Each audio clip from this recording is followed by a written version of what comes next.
오늘 이 말씀으로 불법을 자행하는 법정들이라고 하는 제목으로 하나님 말씀 전하도록 하겠습니다. 세 가지 법정을 말씀하고 있어요. 베드로의 참회 후에 새벽에 사내들인 공회가 예수님을 종교적 법정에서 세상의 법정인 빌라도의 법정으로 옮깁니다. 예수님이 빌라도의 법정에 서신 날은 유월절 다음 날인 무교절 첫날 아침이었습니다. 한번 생각해 보시기 바랍니다. 예수님은 하늘과 땅의 모든 권세를 가지신 재판장이십니다. 그런데 우리의 죄를 용서해 주기 위해서 세상 법정에서 재판을 받으신다. 말도 안 되는 소리죠. 그럼에도 불구하고 재판을 받으셨어요. 이유는 딱 한 가지입니다. 저와 여러분을 구원하기 위해서입니다. 예수님은 빌라도의 법정에서 헤롯의 법정으로 옮겨지게 되고 다시 빌라도의 법정으로 오셔서 재판을 받습니다. 빌라도는 예수님에게서 어떤 죄도 발견하지 못해서 예수님을 가지고 풀어놓으려고 합니다. 그랬더니 때려서 놓겠노라. 그러자 소리를 지릅니다. 군중이 소리를 질러요. 그래서 한 가지 제안을 합니다. 명절에 특사로 한 사람을 사면해 주는 일이 있었습니다. 이 전례를 따라서 예수님을 가지고 석방해 주고자 하는 의도로 밀란을 일으키고 살인을 저지른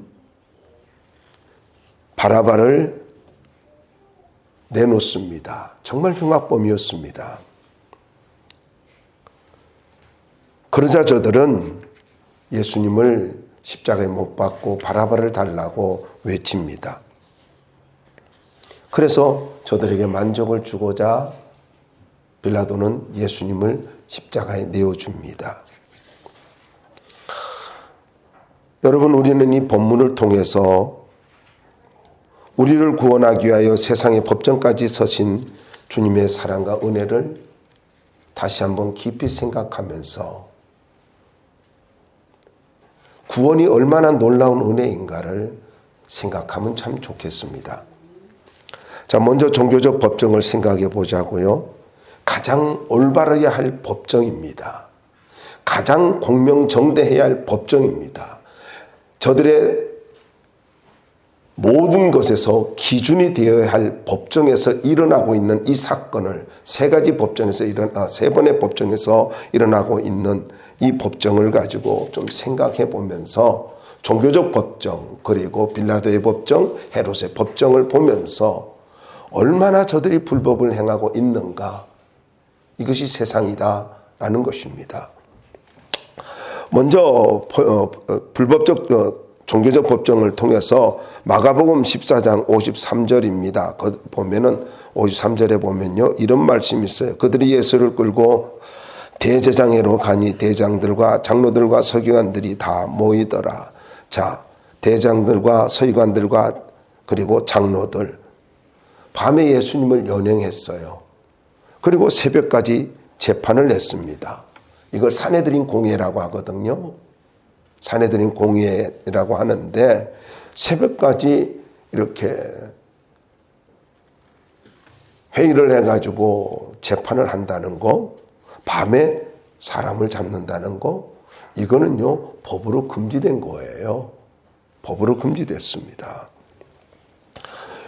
특별히 공회는 낮에만 모일 수 있도록 정해져 있었습니다. 그리고 밤에 예수님을 잡는 것이라든가 신문을 한다든가 재판을 한다든가 이건 모두 불법이었습니다. 그런데 한번 보세요. 저들이 누굽니까? 사내들인 공회라고 하는 것은요, 하나님의 말씀을 가장 잘 알고 있는 사람들이 모인 곳입니다. 대제사장이 그렇고요. 서기관 어때요? 하나님 말씀을 필사하고 말씀을 연구하고 가르치는 자들이에요. 장로는 어때요? 존경을 받는 사람이고 법의 어떤 기준을 가지고 내세우는 모범을 보이는 사람이라고요. 장로는 어른이고 모범을 보이는 사람이어야 됩니다. 이런 사람들만 구성되었어요.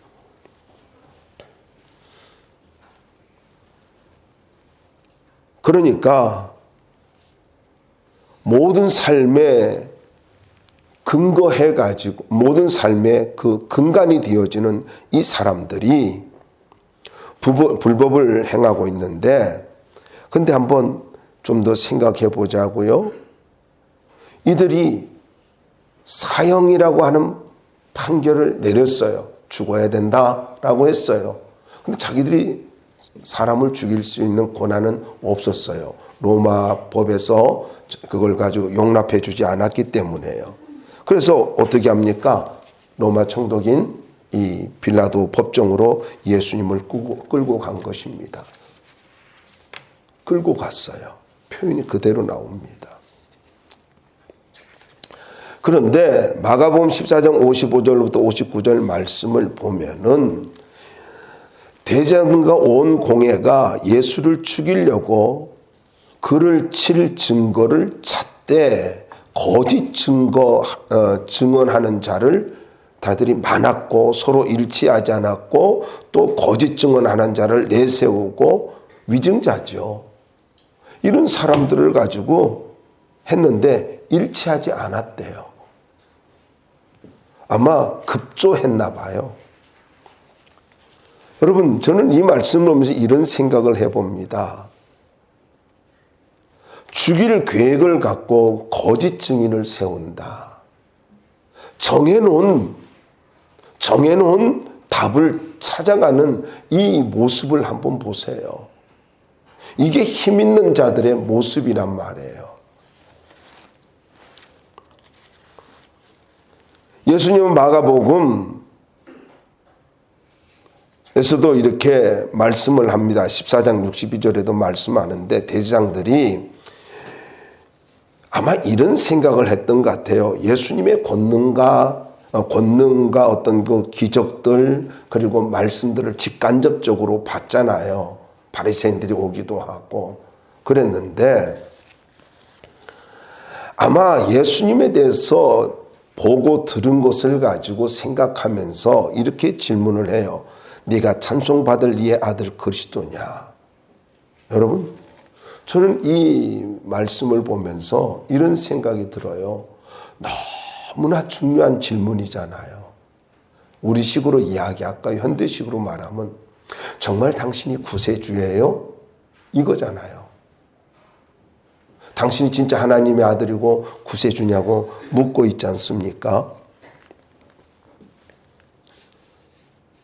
그러니까 이 질문을 받은 예수께서 이르시되 내가 그니라 인자가 권능자의 우편에 앉은 것과 하늘 구름을 타고 오는 것을 너희가 보리라.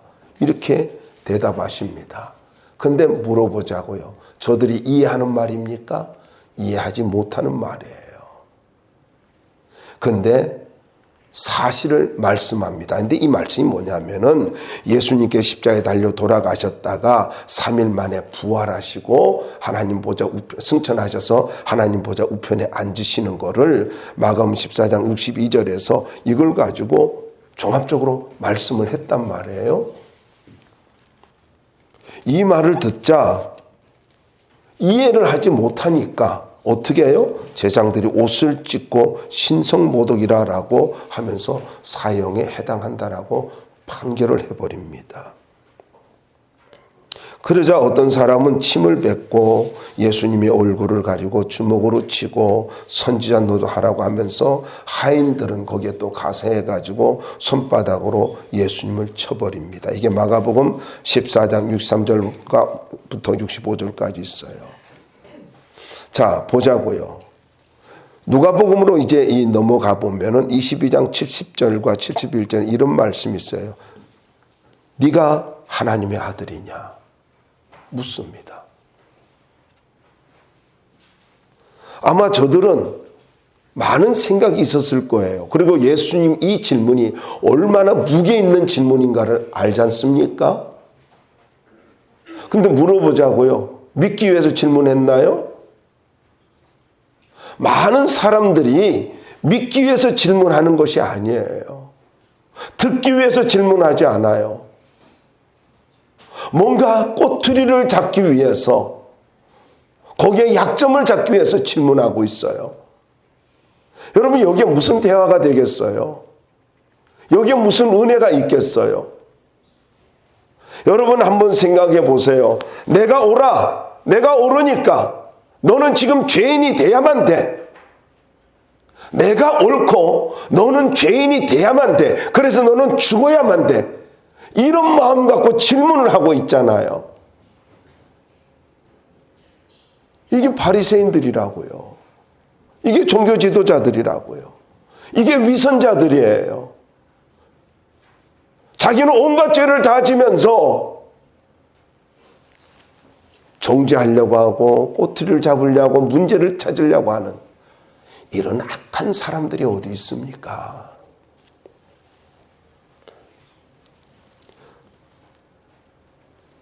산헤드린 공회원들은 가장 놀라운 진실을 듣고 가장 놀라운 질문을 했고 가장 놀라운 대답을 들었습니다. 보세요. 이 질문 앞에 네가 하나님의 아들이냐 그러니까 주님이 뭐라 그래요? 너희들이 내가 그라고 말하고 있느니라. 예수님의 대답이잖아요. 그러니까 분명하게 예수님 메시아라는 것을 가지고 말씀하고 있거든요. 인생 최고의 진실을 들었고 가장 놀라운 분을 지금 마주하고 있지 않습니까? 다시 없는 구원받을 기회를 만났지 않습니까? 여기에서 그래요, 당신이 나중에 하늘 보좌 우편에 앉으실 그 메시아군요. 믿기만 했다면, 그 말을 믿기만 했다면 어떤 일이 벌어졌을까요? 저들의 인생은 달라졌을 것입니다. 그런데 내가 정해놓은 답을 가지고 예수님을 대하고 있으니까, 내가 정해놓은 답을 가지고 신앙생활을 하려고 하니까, 그러니까 구원의 기회를 잃어버리는 거예요. 여러분, 부탁을 드립니다. 종교인이 되지 마세요. 그리고 비판적인 사람 되지 마세요. 언제나 하나님의 말씀 앞에서 우리가 아멘 하고 받을 수 있는 옥토밭이 될 수 있기를 바랍니다. 얼마나 악한 거예요. 뭐라고 이야기합니까? 다시 없는 구원의 기회를 가지고 만났음에도 불구하고 종교적 자존심과 시기와 불신앙 때문에 주님을 깨닫지 못하고 말씀을 깨닫지 못합니다. 여러분 잘 기억하시기 바랍니다. 말씀을 깨닫기만 한다면요, 인생은 해석되어지는 것입니다. 주님을 제대로 만나기만 하면은 인생은 해석되어지기 시작하는 것입니다.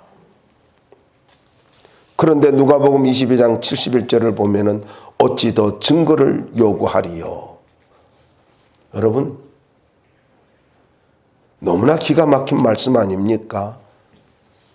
그러면서 분노하고 옷을 찢습니다. 자기들이 입은 옷이요, 꽤 비싼 옷입니다. 꽤 비싼 옷이에요. 이스라엘 백성들은 자주 이렇게 옷을 찢어요. 근데 여러분, 영적 분별력이 없으니까 기회를 상실합니다. 말씀과 진실 앞에 우리는 나의 생각도 감정도 내려놓을 때 비로소 영적 분별력이 생깁니다. 제가요, 살아오면서 느끼는 건요, 영적 분별력이 없으면은 많은 대가를 지불하더라고요. 오후에도 말씀을 드릴 것입니다만은요, 제가 오후 말씀 이렇게 준비하면서도 생각했어요. 분별력이 없으니까 스스로 자기 인생을 파멸로 몰고 가는구나. 이게 바로 엘리멜렉이에요. 나오미의 남편이에요. 여러분, 말씀과 진실 앞에 내 생각도 감정도 내려놓을 수 있을 때 그 사람에게 은혜가 임하는 것입니다. 세상의 법정을 보자고요. 먼저 빌라도 법정입니다. 1차 신문을 하고 있습니다. 마가복음 15장 2절을 보면은 빌라도가 묻되 내가 유대인의 왕이냐? 예수께서 대답하여 이르시되 내 말이 옳도다 하시매. 자, 밤부터 새벽까지 불법적인 재판을 하고 예수님을 빌라도 법정에 세운 것 자체가 얼마나 모욕입니까?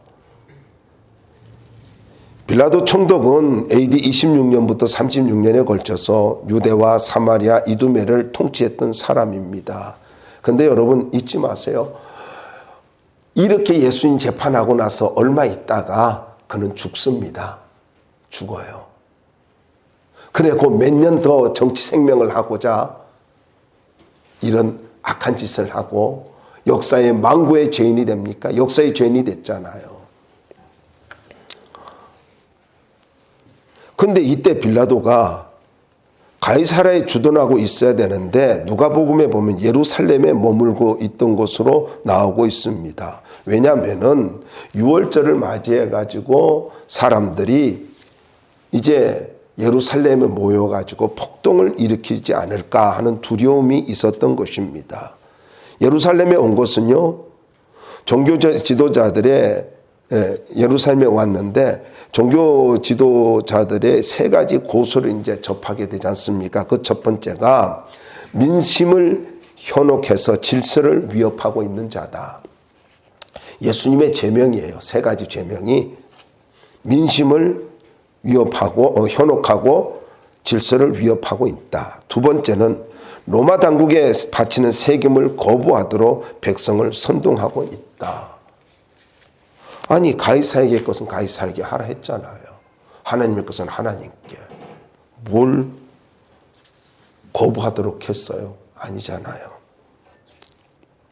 세 번째로는 자칭 왕이요 메시아라고 하면서 왕권에 도전하고 있는 것이다. 반역을 꾀하고 있다. 여러분, 저들이 종교적 이유를 가지고 세 번째로 이야기하는 이유가 뭘까요? 빌라도는요, 저들의 왕이든지 뭐든지 관심이 없어요. 저희들의 종교적인 문제는 관심이 없어요. 빌라도의 관심은요, 사회적인 문제, 정치적인 문제뿐입니다. 그래서 쉽게 법적인 이 재판을 가지고 하기 위해서는 바로 사회적인 문제, 정치적인 문제를 들고 나간 것입니다. 빌라도가 이 고소를 접수하고 난 다음에 세 번째 제목을 문제 삼고 질문합니다. 뭐 세금 문제도 말하지 않고요. 뭐 그래요. 뭐 밀란의 문제, 뭐 이렇게 소요 사태 이런 것도 뭐 한다고 하는데 그것도 관심 없고요. 사회적인 문제고. 그런데 세 번째 제목이 뭐냐면요. 이제 네가 뭐 왕권을 도전한다. 그러니까 뭐라 그래요? 네가 유대인의 왕이냐? 왜냐하면 로마 황제 가이사에 대한 반역을 꾀했다라는 거잖아요. 그래서 이 왕의 문제만 확인이 된다면은 세 가지 제목은요, 앞에 첫째와 둘째는 함께 묶어가지고 자연스럽게 해결될 수 있으니까 빌라도가 참 똑똑한 것 같아요. 그렇게 말합니다. 네가 유대인의 왕이냐? 이 질문에 예수님은 네 말이 옳도다 이렇게 했는데 이 말을 우리가 오해하면 안 돼요. 무슨 말이냐면 이 말은요, 킹제임스 버전이나 RSV라고 하는 성경이 잘 번역했어요. 네가 그렇게 말했다. 네가 그렇게 말했다. 그런 뜻으로 번역했어요. 그러니까 무슨 말이냐면은 지금 재판의 공정성이라든가 합법성을 인정하지 않고 있는 거예요. 네가 그렇게 말하고 있는 거야. 그렇게 말하고 있습니다. 왜냐하면 예수님이 생각하는 왕의 개념과 엄청난 차이가 있지 않습니까? 그래서 누가복음 23장 4절을 보면은 예수님을 신문한 빌라도가 아무리 조사를 해도 죄를 찾지 못한단 말이에요.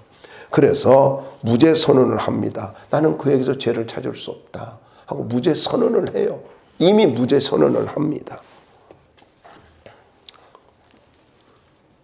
왜냐하면은 예수님이 반역을 도모한 죄의 증거도 찾지 못했죠. 반역을 하려면 군대도 있어야 되는데 군대 조직도 없죠. 어떤 무력으로 반란을 일으켰다는 증거를 전혀 못 찾았단 말이에요. 그래서 죄가 없다라고 선언하니까 무리들이 강하게 표현을 합니다. 여기 보면은 뭐라고 말하냐면은 무리가 더욱 강하게 말하되, 이 말이 있는데 이게 무슨 말이에요? 역설하다, 고집하다, 강해지다, 이런 강력한 주장을 말합니다. 강력한 주장을 말하는데, 이걸 가지고 또 특별히 뭐라고 말하냐면은 종교 지도자들이 누가복음 23장 5절에 보면 갈릴리서부터 예루살렘까지 백성을 소동케 했다, 이렇게 말을 해요. 그러니까 이 말을 듣고 빌라도가 아이디어를 얻어요. 갈릴리에서 왔다고? 그러면은 헤롯에게 보내야 되겠다. 근데 마침 헤롯이 이 유월절을 맞이해가지고 사람들이 예루살렘 몰려오니까 이 헤롯도 거기 온 거예요. 분봉왕이었으니까. 이 헤롯 안티파스인데, 이 사람은 보면은 참 정치를 오랫동안 했어요. 기원전 4년부터 AD 39년까지 아주 오랫동안 했는데 갈릴리 지방과 베레아 지방을 통치했던 사람이에요. 근데 왜 이렇게 보낸 거예요? 왜 이렇게 보낸 거예요? 자기가 이 난처한 재판을 하고 싶지 않았던 거예요. 빌라도가. 그리고 갈릴리라는 말에서 그걸 착안을 한 거죠. 또 사람들이 갈릴리라고 이렇게 공회원들이 갈릴리라고 표현한 것은 무슨 말이냐면요, 당시에 폭력으로 혁명을 추구했던 헤롯 당원들의 근거지가 갈릴리였습니다. 그러니까 아주 불리하게 약점을 잡아가지고 지금 이야기하고 있는 거예요. 그래서 이제 예수님을 헤롯에게 보낸단 말이죠.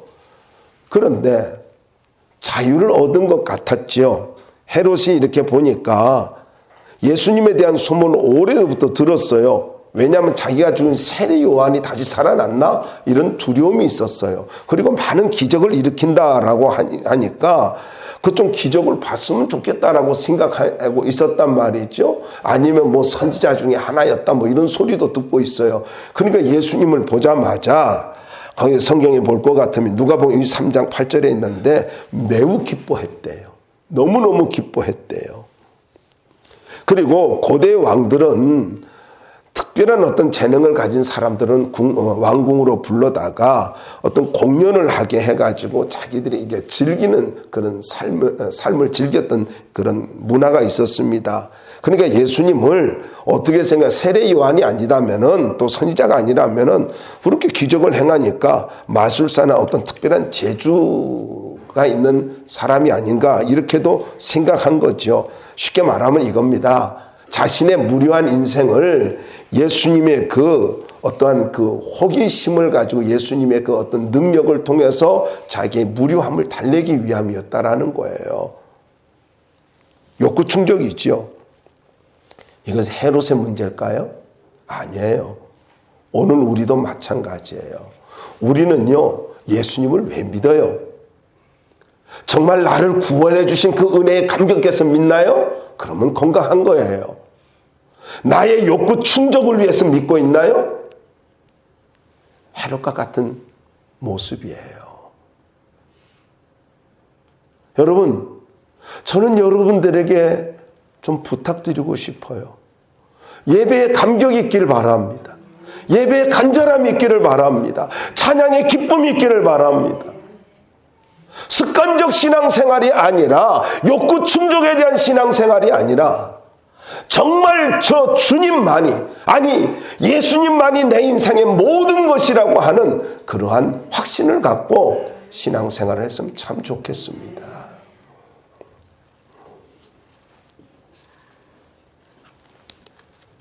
자기 욕구 충족이 되어지질 않으니까 예수님을 가지고 다시 보내죠.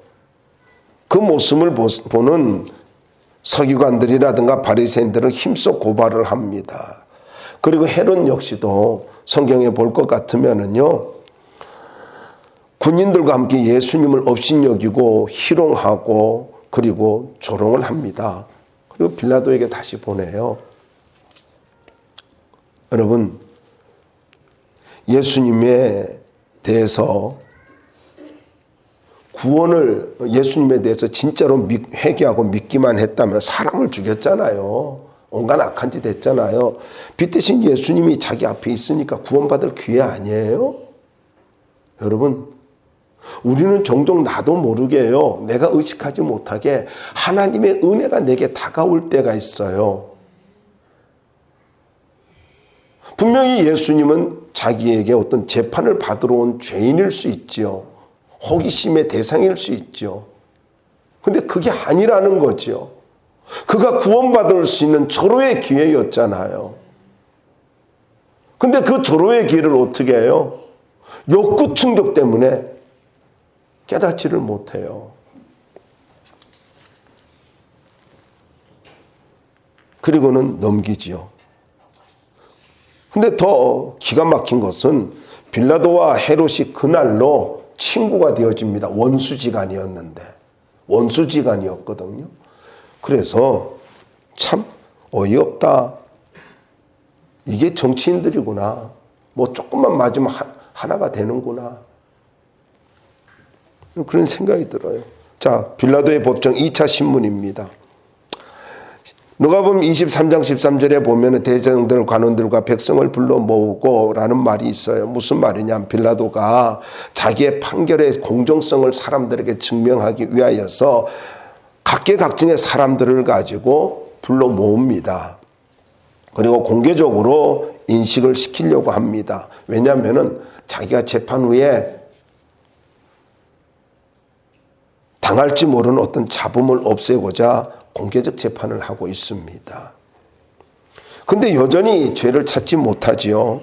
그래서 뭐라고 하냐면은 때려서 풀어놓겠다 이렇게 이야기합니다. 그러자 사람들이 다른 거 보면은 만약에 예수님을 놓으면은 가이사의 충신이 아니다 뭐 이렇게 이야기하고 죽이라고 소리를 지르고 난리를 부립니다. 사람들은 또 외칩니다. 십자가에 못 박으소서. 십자가에 못 박으소서.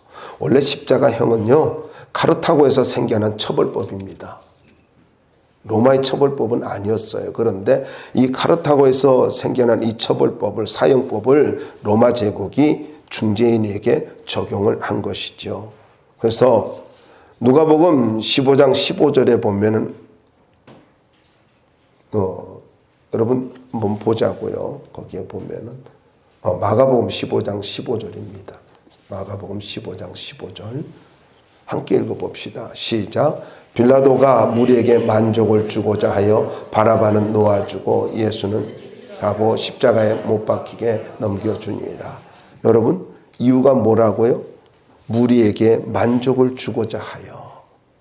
자기가 분명히 고난이 있었습니다.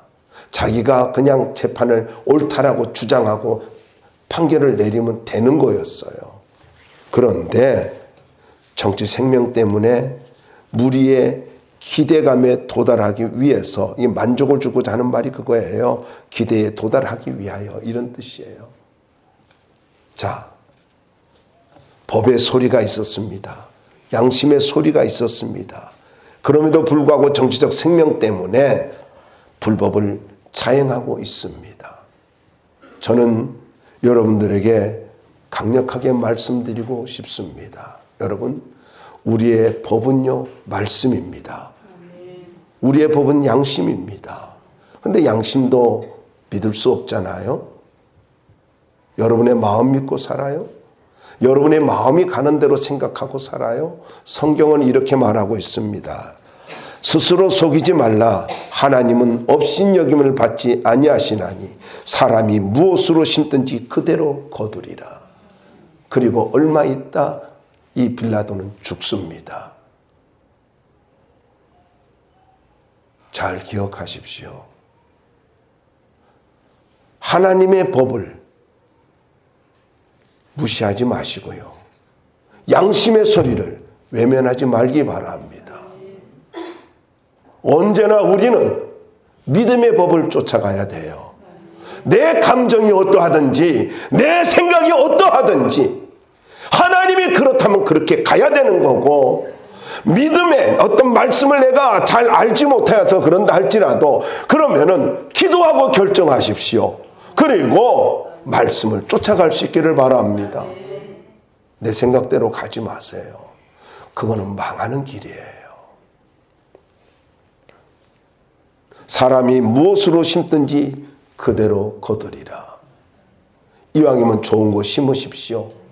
이왕이면 믿음으로 심으십시오. 힘들지 않다라는 말이 아닙니다. 어렵지 않다는 말이 아니에요. 고통스럽지 않다는 말이 아닙니다. 믿음으로 심어야 합니다. 믿음으로 살아야 되는 거예요. 우리에게 믿음이 빠지면은 모든 것이 의미가 없고 가치가 없어요. 결론을 맺겠습니다. 세상 것들 때문에 하나님이 주신 기회를 상실하지 말아야 합니다. 종교 지도자들, 성경에 대한 지식이 있었지만 편견과 아집과 독성과 권위주의와 시기 때문에 하나님의 은혜를 깨닫지 못하고 구원의 기회를 잃어버립니다. 헤롯은 호기심에 대한 욕구가 충족되어지지 못하니까 예수님을 업신여기고 조롱하면서 희롱함으로 구원의 기회를 잃어버립니다. 빌라도는 정치적 생명 때문에 법의 소리와 그리고 양심의 소리와 진리의 소리를 듣지 못하고, 그래요. 다른 곳에 보면은, 마태 보면은 진리가 무엇이냐라고 물어요. 그래 놓고 안 듣고 나가요. 이런 싱거운 인간이 어디 있어요. 가장 중요한 질문을 하고 안 들어요. 그런데 그걸로 인해서 구원의 기회를 잃어버리고 역사의 죄인이 됩니다. 사도신경을 외울 때마다 빌라도는 죄인으로 불려지지 않습니까? 빌라도에게 고난을 받았사. 여러분, 주님을 만난다는 것은 기회입니다. 세상 것들 때문에 구원의 기회를 잃어버려서는 절대로 안 되고, 하나님이 내게 보내주신 그 은혜의 순간을 잃어버리면 안 된다는 것입니다. 은혜로 주시는 모든 순간들, 은혜로 주시는 모든 구원의 기회들을 붙잡고 구원의 기쁨과 하늘의 축복을 누리며 살아가는 믿음의 종들이 될 수 있기를 주의 이름으로 축원합니다.